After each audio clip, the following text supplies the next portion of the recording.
Good morning, সবাই কেমন আছেন? তো সবাই কেমন আছেন জিজ্ঞেস করে কি আর করব, সত্যিই সবার মনটা এখন খুব খারাপ। তো সেই সঙ্গে আমাদেরও মনটা খারাপ। তো যাই হোক, কিন্তু সকালবেলা গুড মর্নিং তো করতেই হবে।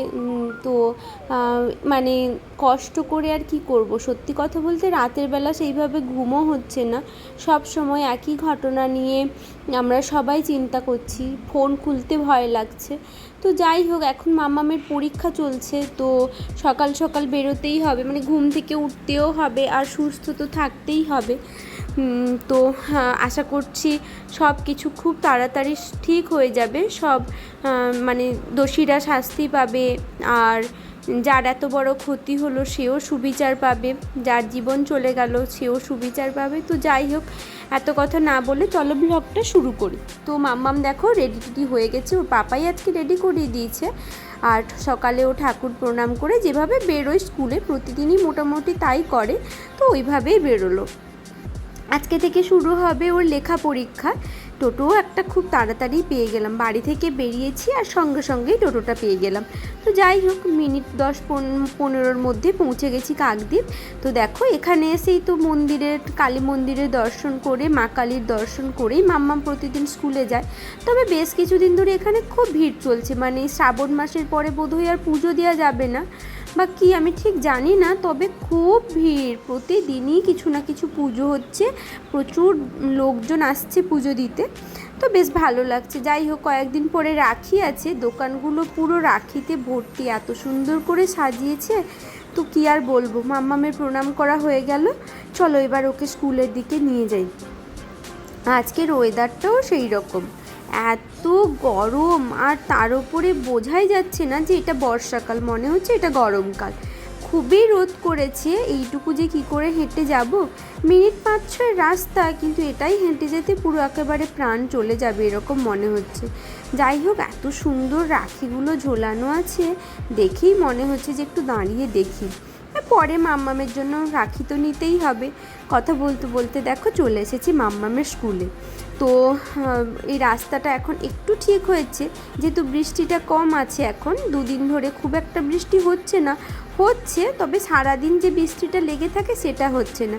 প্লাস এই ড্রেনটার কাজটাও মোটামুটি হয়ে এসছে, এবার রাস্তার কাজ হচ্ছে, সেই কারণে জলটা জমে থাকছে না, তাই রাস্তাটা বেশ সুন্দর দেখাচ্ছে। চলো এবার মেয়েটাকে স্কুলে দিয়ে দিই, তারপরে আবার বাইরে বেরোবো আর যাবো একটু বাজারের দিকে।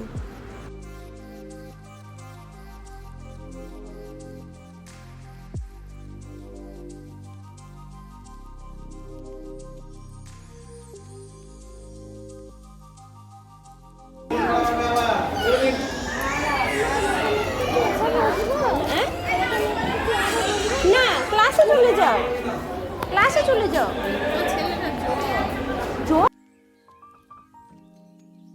হয়ে গেছে, খুব বেশি সময় না, আজকে 1টা নাগাদ ছুটি হয়ে যাবে।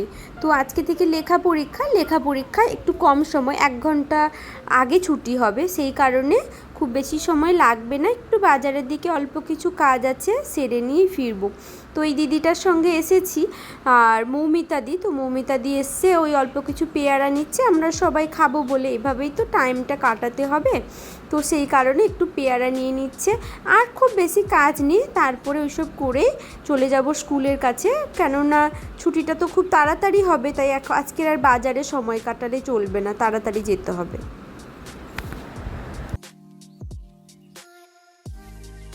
স্কুল ছুটির পরে মাম্মাম এসেছে ওর মামার সঙ্গে দেখা করতে। ও এখন মামার কোলে চেপে বসে আছে, আর কি করবে, ও খুব ক্লান্ত হয়ে যায় এই স্কুল করে, তারপর আবার 6-7 মিনিট হেঁটে হেঁটে টোটোর কাছে আসা, তারপর টোটোতে করে আবার তারপরে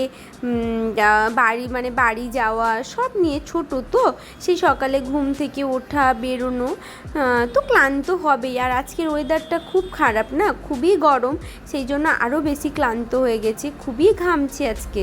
তো দেখো এত সুন্দর করে দোকানটা সাজিয়ে সাজিয়েছে। এই স্বাধীনতা বলো বা রাখি বা যে কোনো ওকেশানই হোক না কেন, এই বাঙালিদের তো 12 মাসে 13 পার্বণ।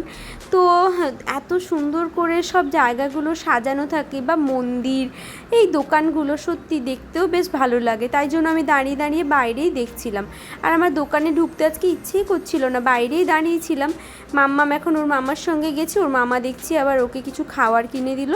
একটু ওখানে ফটো তোলার বোধহয় জায়গা আছে, সেলফি জোন, ওখানে ওর একটা ফটো তুলে দিল, দিয়ে তারপরেই বাড়ি আসছে। এখন ওকে জিজ্ঞেস করার সময় পাইনি যে ওর পরীক্ষাটা কেমন হয়েছে। যাই হোক, বাড়ি গিয়ে একবার জিজ্ঞেস করতে হবে পরীক্ষাটা কেমন হলো। পরীক্ষা কেমন হয়েছে বল? ভালো মানে কি? পরীক্ষায় কি কি পড়েছিল?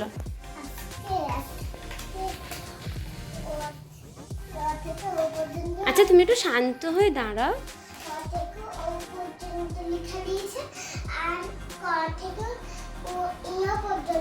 আর কি আর কি দিয়েছে? ও আচ্ছা আচ্ছা, ঠিক আছে। ও তো খাওয়ার জন্য খুব ব্যস্ত না, সেই কারণে ওর এখন সময় নেই যে পরীক্ষা কেমন হয়েছে সেটা বলবে। তো তাড়াতাড়ি করে খাওয়ারটা বের করলাম। ভাই তো ওকে একটু পিৎজা দিয়েছে, তো এখন আর ভাত খাওয়ার কোনো ইচ্ছে নেই। আমি বললাম যে মাছ ভাত আগে খা, পিৎজাটা না হয় পরে খাবি, এই সন্ধে নাগাদ খাবি, কিন্তু না, ওকে এখনই খেতে হবে। তাই জন্য একটু খোলার চেষ্টা করছি। এবার কোন দিক থেকে যে প্যাকিং করা আছে, এই গরমের মধ্যে রোদ্দুর থেকে এসে কি আর ভালো লাগে? তো দেখো, খুব সুন্দর একটা পিৎজা, একেবারেই গরম আছে। খুব বেশি দেরি করিনি তো, তাড়াতাড়ি চলে এসেছি, বেশ গরম আছে। তো এখন তো এটা খাবে, আর দেখে বুঝতে পারছো কতটা খুশি হয়েছে খাবারটা পেয়ে। যাই হোক, চলো ও খেতে থাকুক, ব্লগটা শেষ করি। তো আবারও একবার বলছি, সবাই ভালো থাকবে, সাবধানে থাকবে। আর ব্লগটি কেমন লাগলো জানিও। চলো, টাটা।